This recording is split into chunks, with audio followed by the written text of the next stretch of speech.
रामपुर नाम के एक छोटे से गांव में राजू नाम का एक 18 वर्षीय लड़का रहा करता था। राजू अनाथ था। उसकी माँ उसे जन्म देते ही चल बसी और उसके पिता ही उसे पालने के एकमात्र सहारा थे।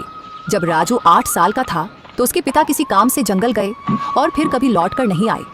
उसके बाद राजू पूरी तरह अकेला हो गया। राजू गांव की एक टूटी फूटी झोपड़ी में रहता था। उसके घर के पास ही गांव का सरपंच और उसकी पत्नी रहते थे।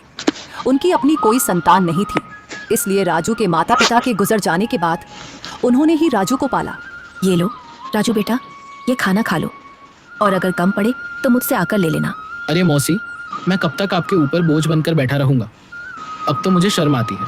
अरे बेटा, ये तुम कैसी बातें कर रहे हो? अगर तुम हमारे अपने बच्चे नहीं हो तो इसका मतलब थोड़े ना है कि तुम हम पर कोई बोझ हो।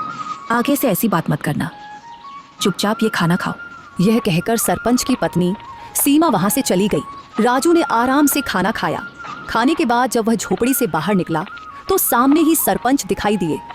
राजू ने उन्हें देखा और सीधे उनके पास जा पहुंचा। राजू बेटा, खाना खा लिया है ना? जी सरपंच साहब, अभी अभी मौसी खाना देकर गई थी और मैं वही खाकर घर से निकला हूँ। हाँ, अच्छा किया। अब तुम बड़े हो गए हो बेटे, अपना ख्याल रखना सीखो। जी सरपंच जी, 8 वर्ष की उम्र से लेकर